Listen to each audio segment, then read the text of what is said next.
Hello everyone and welcome. Thanks for joining us for today's webinar, The New Face of Threats, Combating Cybersecurity Risks in the AI Era.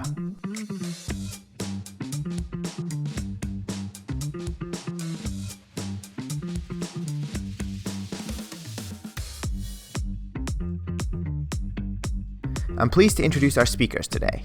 Frank Dixon, Group Vice President for the Security and Trust Research Practice at IDC, along with John Spiegel and Jay Tilson, both field CTOs for SASE and distinguished technologists for security at HPE. Thanks very much, Frank, for joining us today. So let's kick off.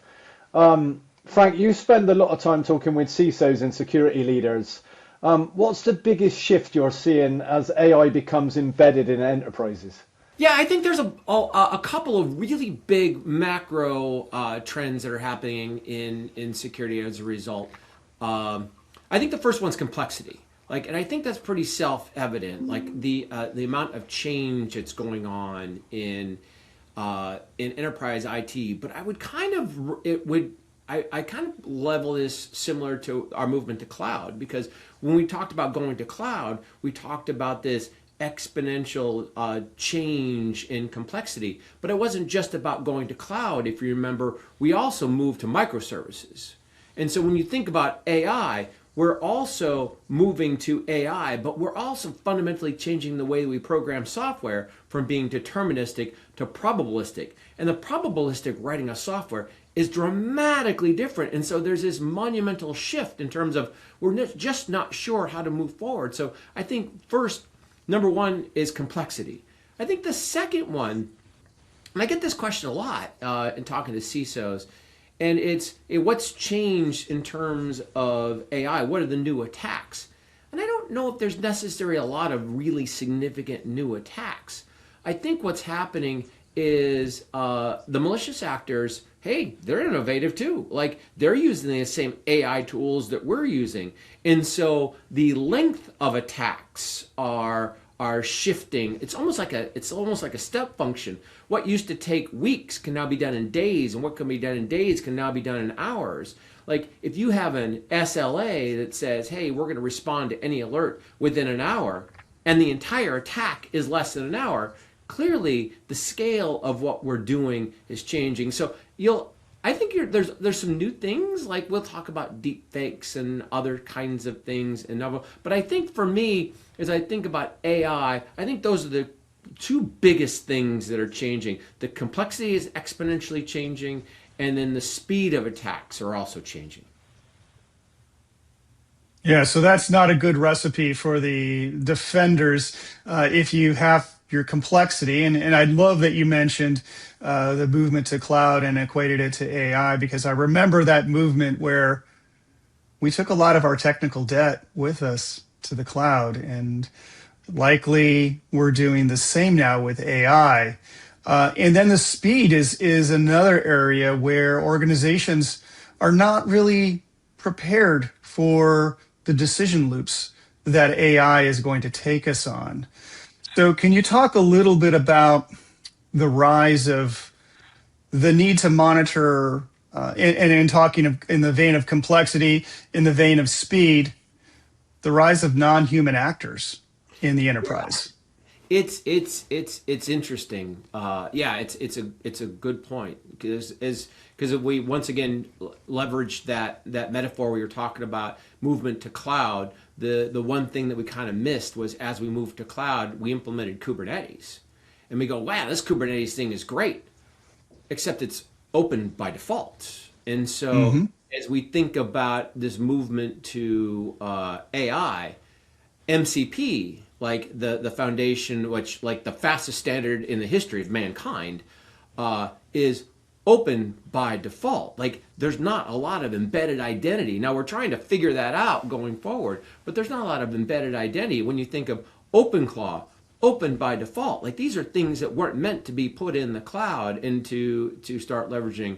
And so as you look at this idea of identities, there's once again this exponential change in that when we look at these agents. These agents now have identities, but they're extremely powerful. And so now all of a sudden we're looking at these identities. So it's not just about creating the identity for that. It's not just about authenticating that identity. That it's about this concept of authorization. Like authorization wasn't something we talked about 2 or 3 years ago. We kind of said it's implied in access, but the giving permissions to these agents that we're fundamentally telling it at a granular level what you're allowed to do and what you're not allowed to do, and to do that on a regular ongoing basis so that you have no standing privilege, because that's best practice when it comes to agents.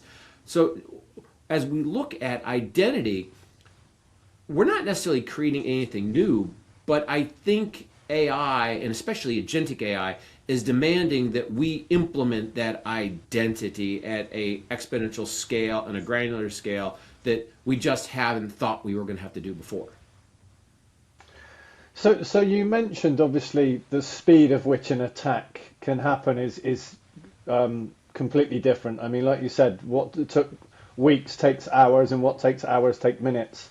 What do you think is keeping CISOs awake at night? Is that something that they are even considering? Is what's going on in this landscape? Are they seeing those threats become real, and is it something that they're actually aware of, do you think? Oh, I 100% think they're aware of it. I don't know if we necessarily have attributed it to AI, though, right? Because we used to insult some of our attackers. Like we said, hey, these attackers, as they come to us, like some are sophisticated and some are just script kiddies. And we insulted them with script kiddies. Well, nowadays, like, you don't need a script kiddie because you got an LLM. And so when you look at an enterprise CISO, I don't know if a CISO necessarily looks at it and goes, oh, this is due to AI. I think it's just that ongoing wave of the threat landscape. I've long said, like every year where I get up and I talk about the macro trends in security, and I always talk about the threat landscape, but I never really emphasize the threat landscape. Because if we look at today is probably 50% worse than it was last year, which was 50% worse than the year before, which was 50%. It's always getting exponentially worse. And so I don't know if CISOs go, crap, this AI thing is killing me, or if they simply notice that the ongoing speed of attacks and the way that those velociraptors are testing the fences, to use a Jurassic Park metaphor, has just been increasing dramatically. But they're seeing it. I don't know if they necessarily sit back and go, wow, this year is a lot worse than last year. But it's there. So let's talk about some of those new risks that the CISOs are dealing with. For almost a decade, it was shadow SaaS applications that you were concerned about. It was the employee who was trying to do what they thought was in their best interest to move the organization forward because IT didn't respond to them fast enough to get some new widget that they needed to do their job, and so they pulled out a credit card and bought that SaaS application, and all of a sudden it shows up in the environment and spreads pervasively. Now we have something called shadow AI. What are you seeing with that? Because that's another avenue where employees are like, hey, I can get work done faster if I just upload this document to, pick your LLM and have it summarized or analyzed or, sliced and diced. But there's a bit of leakage there that could potentially happen. There's a ton of leakage.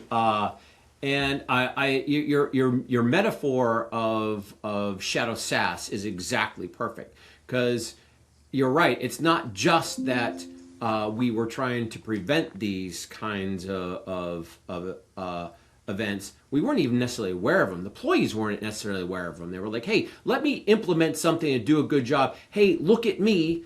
I've done a good job.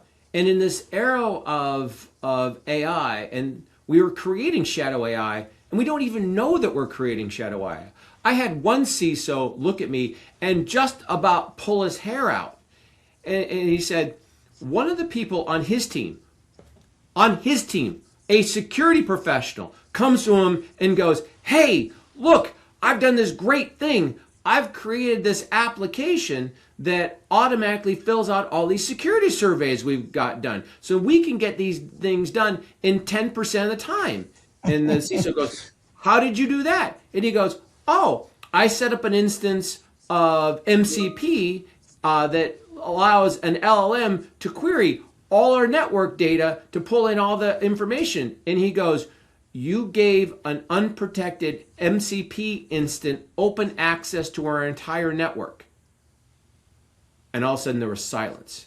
And the security person goes, oh, yeah.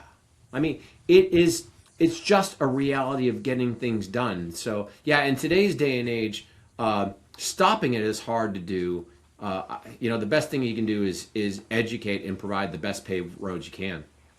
So I definitely see similar to what you're saying. Like both both myself and John spend a lot of time speaking with CISOs as well, and I think there's a lot of pressure on the CISO in today's world, and a lot of pressure on the team, and they're seeing the market shift, the environment and attack surfaces shift, and therefore they're trying to protect their environments with AI.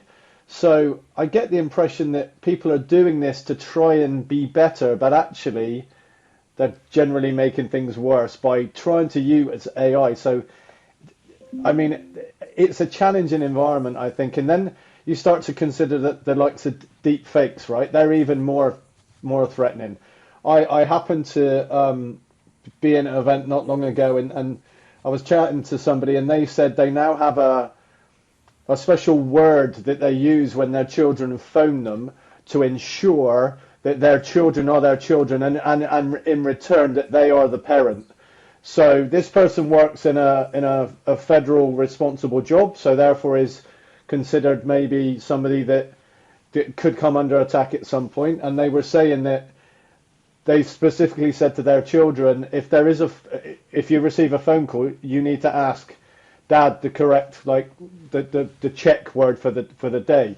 Are you seeing people talking about things like deepfake? Is that something that CISOs are aware of as well? CISOs are aware of it, and yes, and so I don't necessarily. It's not top of mind. It is the way I would describe it. It's a little bit. It's a little bit like worrying about a rash on your backside if your arm's bleeding. Like let's plot like CISOs have got 10 or 12 fires, and I always tell vendors, I talk to a lot of vendors. I'm like, hey, you're walking into the CISO, he or she's already got 12 or 15 fires. Like your fire better be really, really, really big, or it's just going to get in the line, right? And so I don't necessarily. It's not top of mind. It is in their perceptual map, right? It is in their perceptual map. And so I have heard instances like this recreation of our 60s safe word. Like I even went to my family. I created a safe word. It's a good idea if you're in an accounting department. Like, hey, we all have heard about the attack in Singapore. Like if I ask you to transfer $25 million, like we should have a safe word. Why not? It's cheap. Like it's easy to do. In reality, I think though, we're going to see technology improving such that, it was always made to the point to me that if math can create a problem, math can defeat the problem. So there are checks and balances. I've talked to little startups that are doing deepfake detection where they're analyzing your video stream for anomalies. It's resident on the host processor, right? And so we can do that. Hey, you folks at HP, you're probably going to tell me that, hey, not only you look at a video stream coming in, yes, you can analyze the video stream, but you can also analyze the connection. The network has a lot of information that we can go, hey, that looks like Frank, but like Frank's not in Shanghai. Frank's not in North Korea. Frank doesn't leave so there's a lot of things, a lot of technology that we can put around deepfake. So I think that's a solvable problem. But there's other issues I'm sure are probably keeping CISOs up at night. Like, for example, the news of the day is, hey, if I have an instance of OpenClaw, it can literally start exporting data from my endpoint and go right around all my endpoint security because it'll just use an open API, right? So there's a lot there. You just have let's say CISOs are aware of it, but there's other fires they got to fight. That's a great segue. I like the conversation around telemetry and how you can bring together signals and find the needle in the haystack, so to speak, to detectives. Is that a deep fake? Is that a something we need to worry about, or is Frank doing everything he needs to be, and he's located in the site where he needs to be, and that's his laptop, so on and so forth. So why don't we pivot into what needs to change in security architecture in this new age of AI? What should the CISO and security leaders, maybe even the CEO, be thinking about? Because it does change your approach. Yes, it does. I think there's two or three things I'll mention. I'll save the most controversial to the last. I will be very interested to see if you accept or completely reject my last assertion. I think the first thing, when we talk about security architectures, this has been a trend going on for some time, but in a world where your environments are getting exceptionally more complex, you can't exponentially increase the complexity by having a complex security tool environment. And so we've been talking about the movement to platforms more and more and more. And when I say platforms, I don't mean bundles of products that are loosely packaged and sold at a discount. What I mean is groups of products that are fundamentally integrated with a unified control plane, with unified data, such that the sum of the parts creates additional advantage. Like, it creates more effectiveness, it creates more efficiency. The new currency in this environment is not dollars, it's SOC analyst time. It's how many hours does it take your person to do it? Because not only do you not have enough of them, but the speed of attacks is happening so fast that you have to enable them to act fast.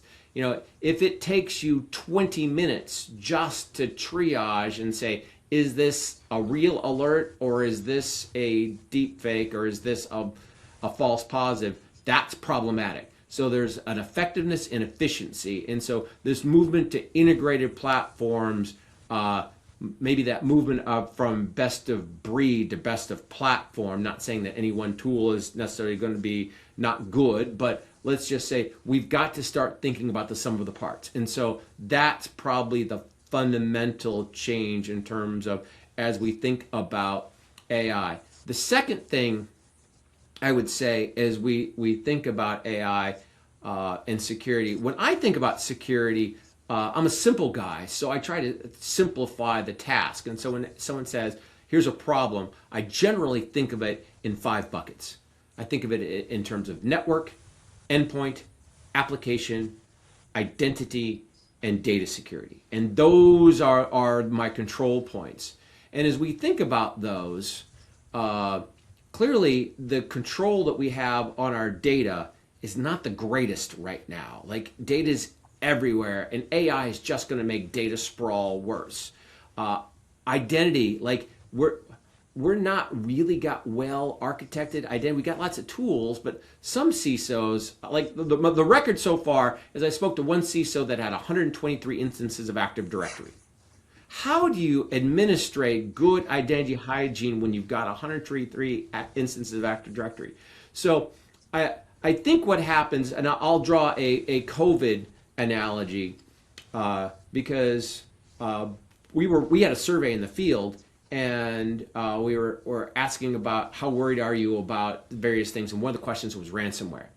And right until up to April 2nd, about 35% of folks said they were really concerned about ransomware.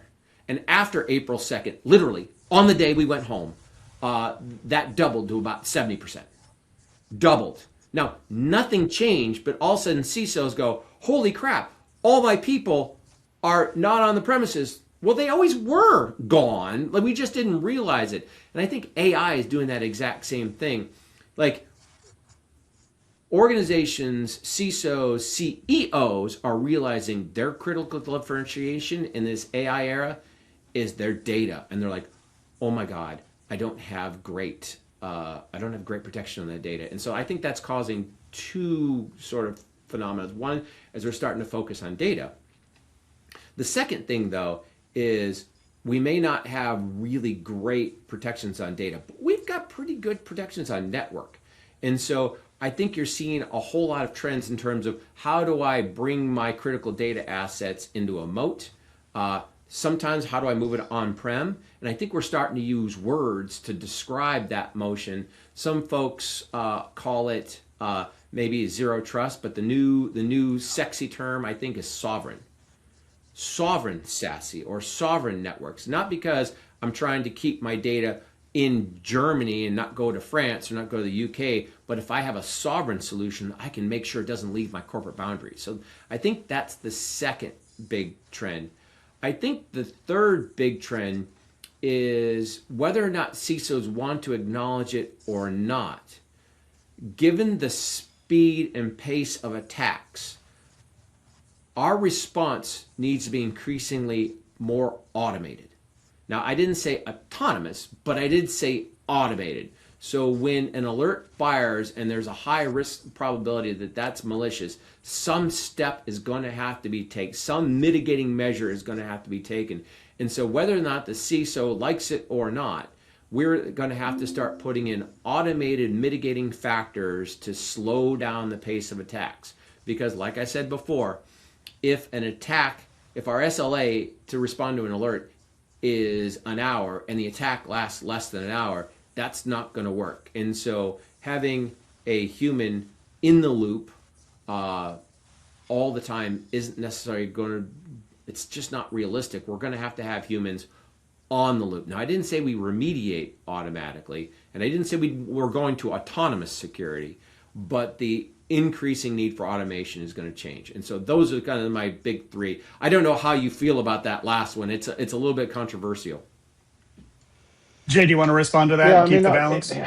It may be controversial, but I definitely agree with it.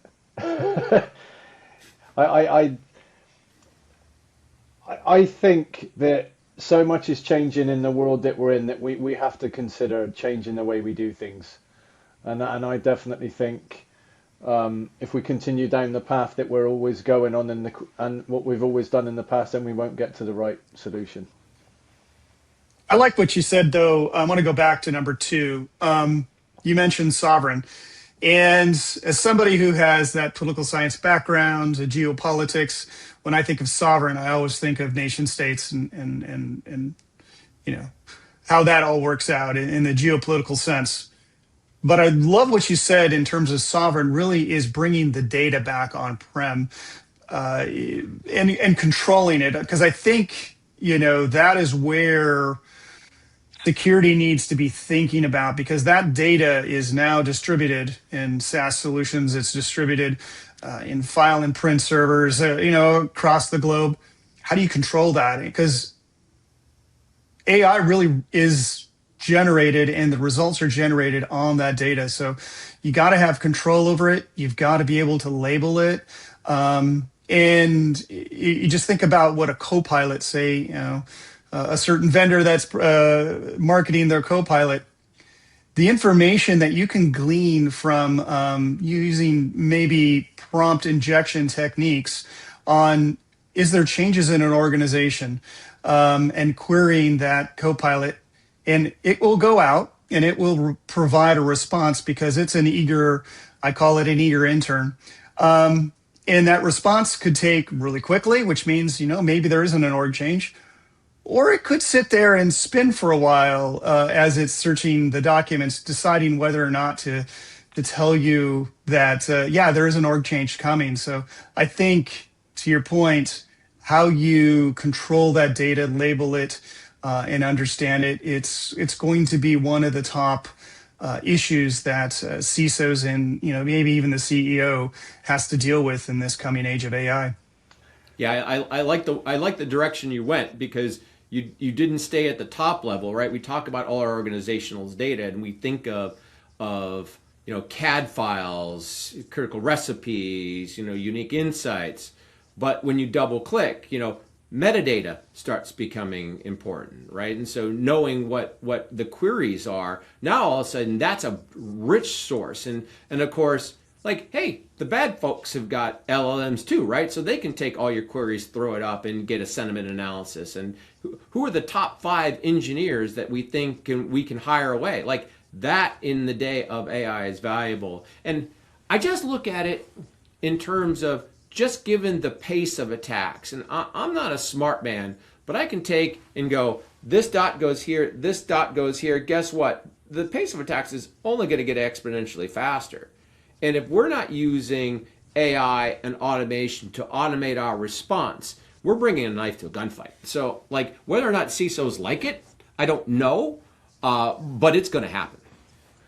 Yeah, I mean, to elaborate a little bit on the data situation, that they're having come from manufacturing companies in my past, we had data everywhere, and we didn't know where it was, we didn't know who owned it. There was a lot of legacy data. So the power of AI to help me understand, okay, I've got 20 copies, which is the newest, who owns it, who's accessing it, where should it be? That's great. I think that should be something that businesses can absorb and will hopefully help them kind of tidy up and maybe even reduce storage and understand what's going on. But if you're not careful with the tool you're using, then you are at risk of that data ending up somewhere that you don't want it and you can never get it back. So I think when it comes to AI, you've always got to consider that balance of, it's very, very powerful and can help, but you definitely need to put some guardrails around the use of it. Where is it being stored? Who's going to have access to it after? Because if you get in bed with a vendor and then you decide you want to move to another vendor, okay, how do you ensure that data isn't left there? How do you get it back? How do you ensure? And then we get into the whole mix of, there's a lot of attacks happening on AI itself. So how do you know which AI could be potentially future-proof? If you put it somewhere and that particular organization gets attacked and all of those things going on as well, prompt injection, all this kind of stuff.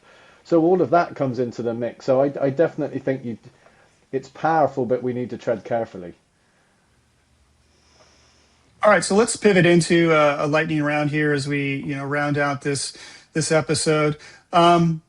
Frank, number one question. If you're a CISO today, what's the first AI risk you should focus on?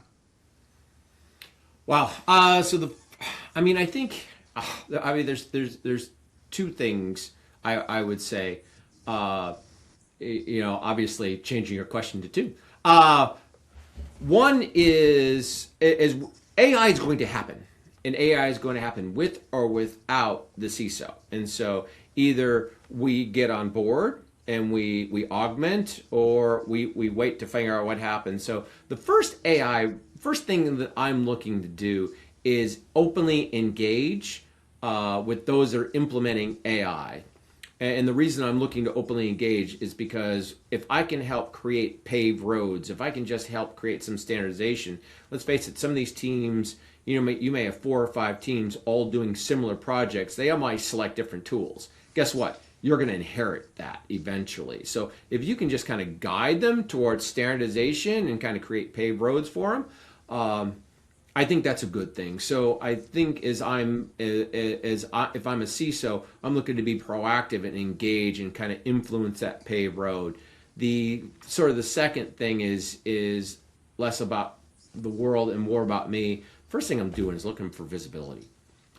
Let me detect who's got Gen AI tools, who's got some sort of MCP solutions. Let me just see what's going on. If the organization has one preferred vendor, or they have one sovereign instance or one approved instance, let's kind of push people saying, hey, you know what, John, I see that you've got this instance of ChatGPT. The corporation's got a free one that'll supply for you, and you can save that travel expense. Like, moving people off of let's call it non-secured solutions, moving people away from the shadow instances to the proved instances. That's the key. So I guess what I just say is, even in the day of AI, I go down to security basics. I start with visibility. So I like that. I like the visibility side of things, because that's what I'm hearing out there as well. I need to see what see what I need to secure first, and then take a course approach to blocking the ones that maybe I don't want on my network. So I like that approach. Jay, you were going to say something. yeah, I was just going to say, can I take from your answer that you support the use of AI, but within boundaries? Oh, I like, it doesn't matter if I support or don't support. It's going to happen. So that's the reality. But yes, no, I'm a full supporter of AI. Let's face it. The reality is, most organizations are for-profit entities, and implementing AI either saves dollars or increases revenue or creates competitive advantage. We're scared of it because it's so good. And so the stronger I can support and drive organizational results, let's face it, the more resources I'm going to get as a security team. So it's in my best interest to make sure that AI is successful. So of course, it doesn't matter if I support it, because it's going to happen anyway. I think the key here, once again, I keep saying, it's the paved roads approach. It's, how do I help the organization guide them down a path that reduces complexity and allows for a safer implementation? So taking it to the next step, if we're going to have AI within an organization, what does good AI security actually look like, do you think? Wow, that's a big question. So I think good AI security, starts with visibility, right? Let's see what's happening.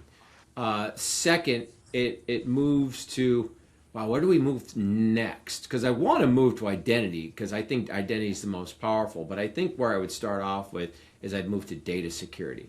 How do I control what goes into LLMs, what comes out of LLMs? How do because that's the beachhead, that's our data. And then I think long term, it's how do we start worrying about, John, you mentioned these identities, these agents, right? And so LLMs are just the first step. Agents are the next step. So how do I ensure that I have platforms that are controlling, defining the roles well, authenticating those roles well? Let's proof the identities. Let's do fine-grained control of authorization. So we overtly specify what permissions those agents have, and there are no standing privileges. So I think we really need to get serious about identity in the long term. I just think that's a harder problem. Like, that's a longer term problem. That's a 2 or 3 year problem. That's, hey, we've got to acknowledge the weaknesses we've had in our identity stack for quite some time. I think where we start off with is that visibility and protections associated with, where does our data go and how do we control that? Yeah, especially if you're that unfortunate CISO with 135 different AD instances that you inherited over time. So that's your life's going to be a little hard for a while. So I have another question. Sorry to keep hitting you with questions. What's the one architectural change that you think security leaders need to consider planning for? For me, the architectural decision, like, there's several architectural decisions, right? Because once again, it goes down to network, endpoint, application, identity, and data. And I think there's decisions across all of those. I think the architectural decisions that realistically we need to get through is simplification and the movement to platforms. Like, they're very real. They add value.